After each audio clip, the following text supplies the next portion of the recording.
नमस्कार दोस्तों, प्रश्न पत्र की श्रृंखला की अगली कड़ी में आप लोगों का स्वागत है।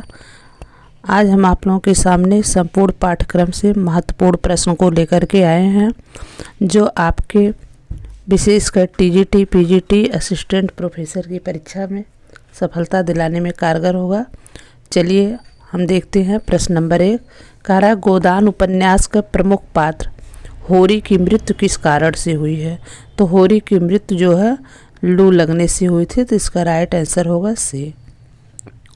देखते हैं प्रश्न नंबर 2, करें श्री संप्रदाय के आचार्य कौन है। पूछ रहे श्री संप्रदाय के आचार्य जो है रामानुजाचार्य हैं, इसका राइट आंसर होगा डी।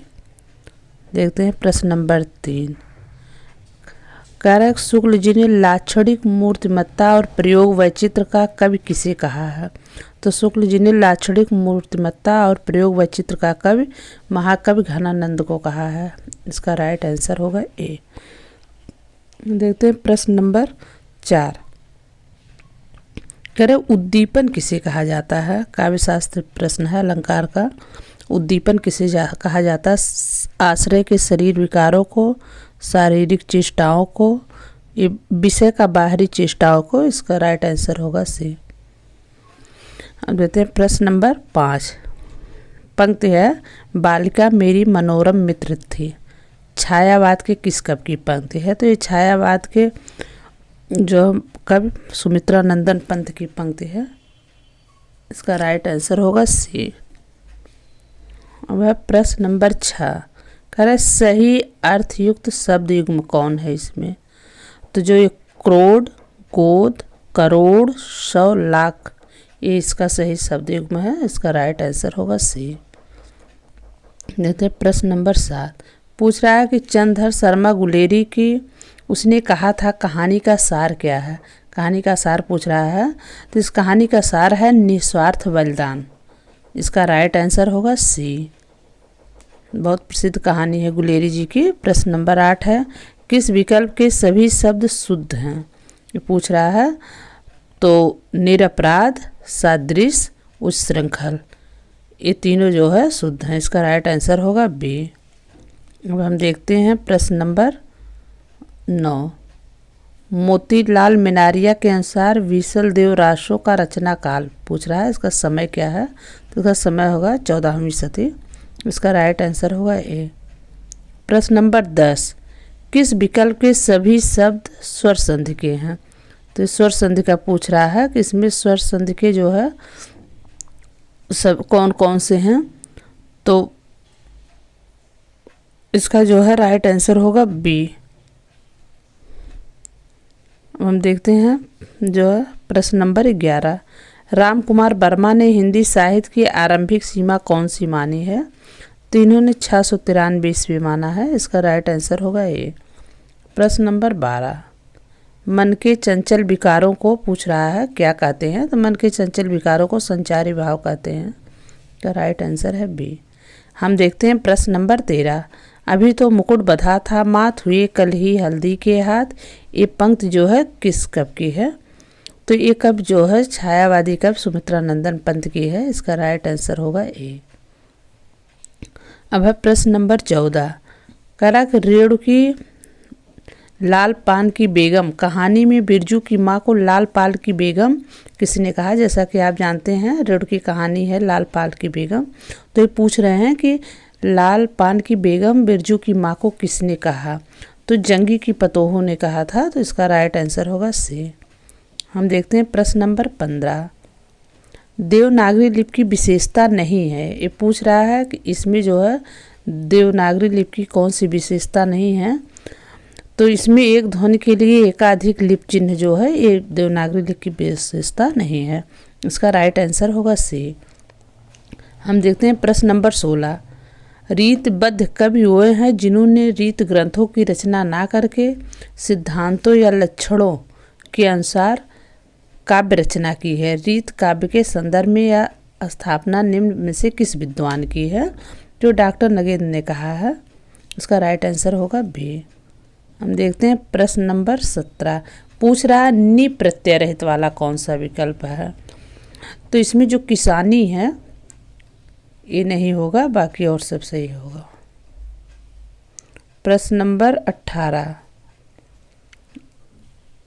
कबीर के बीजक का भाग नहीं है। तो जैसा कि आप जानते हैं रामायणी, सबद, साखी ये बीजक के भाग है। जो सतवानी है ये बीजक के भाग नहीं है। इसका राइट आंसर है बी।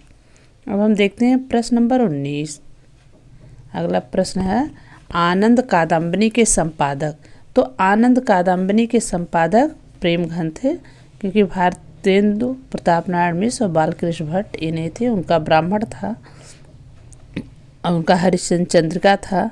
बालकृष्ण भट्ट का जो है हिंदी प्रदीप था, तो इसलिए जो है आनंद कादम्बनी होगा।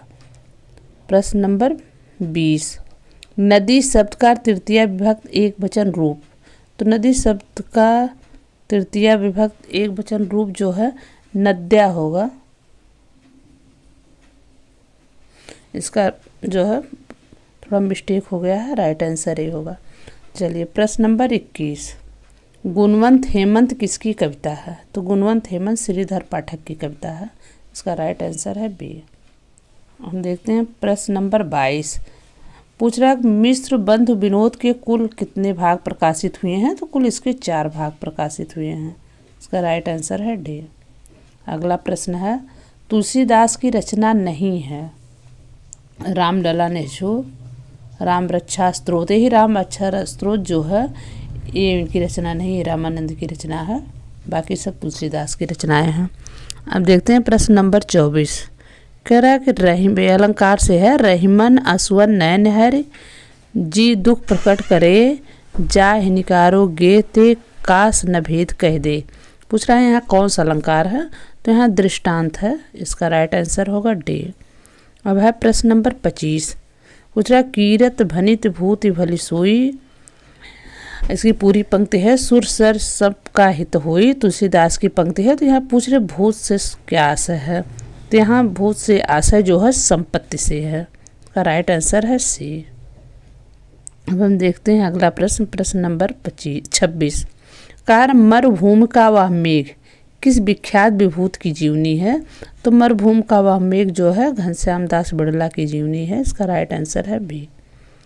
हम देखते हैं प्रश्न नंबर 27, वृंदावन बिहरत फिरे राधा नंद किशोर नीरद यामिनी जान संग डोले बोले मोर।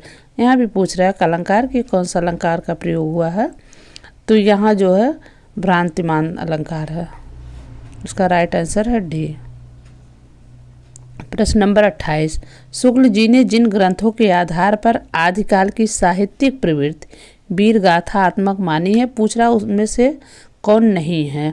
तो उसमें से रावलवेल नहीं है, बाकी तीनों हैं। इसका राइट आंसर होगा डी। हम देखते हैं प्रश्न नंबर 29, 12 मासा शैली का वर्णन सबसे पहले निम्न में से किस काव्य में मिलता है। तो सबसे पहले विसल देव रासों में मिलता है। नरपतनाल की रचना है। इसका राइट आंसर होगा बी। अब हम देखते हैं प्रश्न नंबर 3, ये कह रहा है कि विसर्ग संधि और व्यंजन संधि का उदाहरण कौन सा है। तो विसर्ग संधि और जो है व्यंजन संधि का उदाहरण होगा सी, निधन रोग सद्धन मार्ग। तो इसका राइट आंसर है सी। देखते हैं प्रश्न नंबर 31, ये कह रहे हैं शिवमंगल सिंह सुमन को आप किस वर्ग में रखेंगे। तो शिवमंगल सिंह सुमन जो है प्रगतिवादी कवि हैं। इसका राइट आंसर है बी।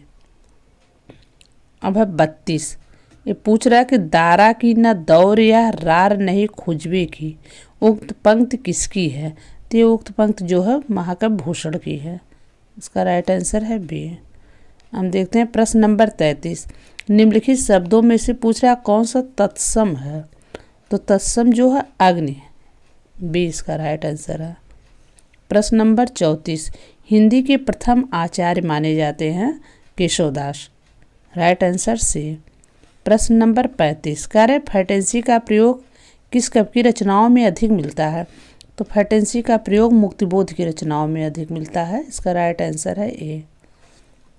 अब हम देख रहे हैं प्रश्न नंबर 36, रस से क्वेश्चन रखा हमने। एक और अजगर लख एक और मृगराय बिकल बटोही बीच ही पर्यो मूर्छा खाए। यहाँ किस रस की व्यंजना हुई है। तो यहाँ जो है भयानक रस की व्यंजना हुई। इसका राइट आंसर होगा सी। अब है प्रश्न नंबर 37।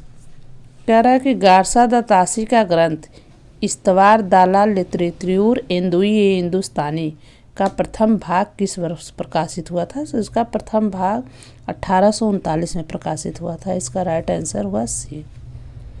अब है प्रश्न नंबर 38। किस विकल्प के सभी शब्द परस्पर पर्यायवाची नहीं हैं? तो इसमें तीनों पर्यायवाची हैं। जो विकल्प बी है प्रसून कुसुम पल्लव, ये परस्पर पर्यायवाची नहीं है। इसका राइट आंसर बी। अब है प्रश्न नंबर 39। वल्लभाचार्य ने जीवों की कोटि में किसे परिगणित नहीं किया है? तो ये जो ब्रह्म जीव है, क्योंकि इन्होंने प्रवाह जीव, पुष्ट जीव, मर्यादा जीव को परिगणित किया है, ब्रह्म जीव को नहीं किया है। इसका राइट आंसर होगा बी। हम देखते हैं प्रश्न नंबर 40। पूर्वी हिंदी की बोली नहीं है पूछ रहा है। तो पूर्वी हिंदी की बोली जो है ब्रज नहीं है। अवधी बघेली छत्तीसगढ़ी ये पूर्वी हिंदी के अंतर्गत आती है। ब्रज पश्चिमी है। प्रश्न नंबर 41 पूछ रहा है काव्य लक्षणकारों की दृष्टि से कौन सा विकल्प सुमेलित नहीं है? तो इसमें जो है आदोषो सा गुणो सा अलंकारो चा शब्दार्थो काव्यम, ये जो है सुमेलित नहीं है।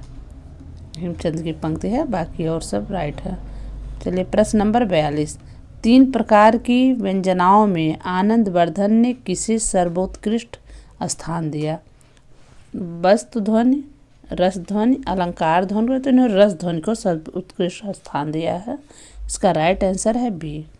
प्रश्न नंबर 43 पूछ रहा है इनमें से कौन सा कथन असंगत है? हर गीत का छंद में 16-12 परियत होती है। उल्लाला के प्रथम और तृतीय चरण में 13-13 तथा द्वितीय और चतुर्थ में 15-15 मात्राएं। गीतका में 14-12 परियत होती है। रोला में 11-13 परियत होती है। इसका राइट आंसर होगा बी। अब देखते हैं प्रश्न नंबर जो है 44। भारतेंदु का मूल नाटक। देखिए भारतेंदु का ऑप्शन थोड़ा गलत बन गया है। इसमें 2 मूल नाटक भारत जननी प्रेम योगिनी दोनों। तो इसका राइट आंसर होगा बी, ज़्यादा सटीक है। प्रश्न नंबर 45 हिंदी क्षेत्र में आने वाले राज्य नहीं है पूछ रहा है। तो बिहार, छत्तीसगढ़, झारखंड, उड़ीसा। तो उड़ीसा जो है हिंदी क्षेत्र में आने वाले राज्य नहीं है।